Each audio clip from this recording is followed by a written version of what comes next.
could be gospel. Well, Coach Dave LOWRY couldn't have asked for a better start to the season for his Victoria Royals. 3-0 heading into yesterday's game with the Kamloops Blazers. They trailed 2-0 in the third period. The matinee, Jared Rathjen kept it that way, getting a pad on Dylan Willock at close range. Solid in his first start of the regular season. 37 of 39 stopped.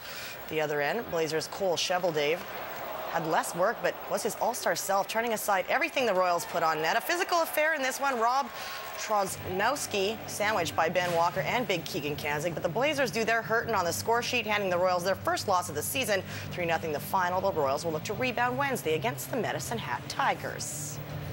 You know, Chevelet's a good tendy. We didn't get as many shots as we wanted to in key areas, that's for sure. A lot of perimeter play today, and you know, I think if we get the pucks towards the net and more bodies there next time, I think we'll have a little bit different result.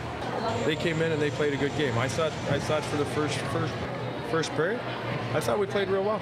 You know, we had first couple shifts, we had a few big hits, we had a lot of energy in the building, and then we put ourselves in trouble by taking penalties. And when you start taking the penalties that we did, and it takes too many guys out of the game, and that was the case today. Would like to thank Lord West Shore Rebels, winners of 6 straight, trying to make it 7 at home against the Langley Rams. Langley, though, also posting just 1 loss on the season, and they held a 13-7 lead in the second Q, make it 20-7 after this touchdown plunge. The Rams didn't let up on either side of the ball, cruising to a 41-7 win. The Rebels have their 6-game winning streak snapped. They are now 6-2 on the season.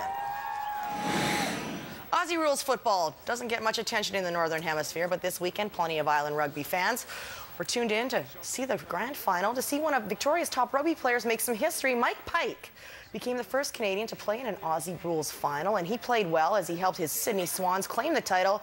I have no idea the rules in Aussie Rules, but it is full of offense. 91-81 was the final. Close to 100,000 people packed the Melbourne Stadium for the game.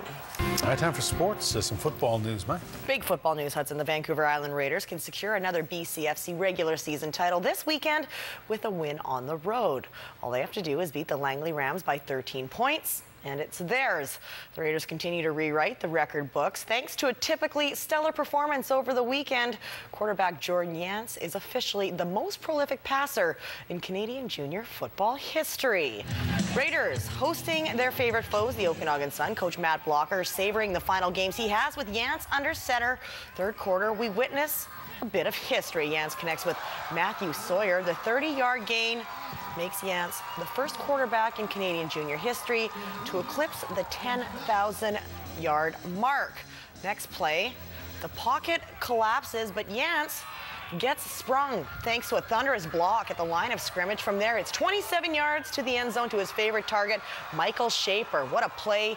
That put the Raiders up 24-22, and we were in for a fine finish. Mark Mueller's field goal late in the fourth quarter made it 32-29 Raiders, but the Sun wouldn't settle. Late drive put them in position to kick the winning field goal, but for the second time this season, it sails wide. Raiders dodge another bullet with a 32-30 win. For Yance, the records are nice so long as it comes with a victory. It was great. I mean, especially, you know, the game that we were playing, I mean, like you said, it was ugly, man, and, you know, we got through it, and, you know, the 10,000 yards, just, you know, Matt Sawyer made an unbelievable catch on it, so it was good. Over 10,000 yards. Oh, yeah, yeah! It's just a pleasure sometimes just to stand on the sidelines and watch this kid go to work. He's phenomenal, and you know, today we gritted out that touchdown pass. He had to throw to Schaefer. He couldn't have put it anywhere else, and on the run, what can you say, man? He's the best ever. It's the Kelly Gods.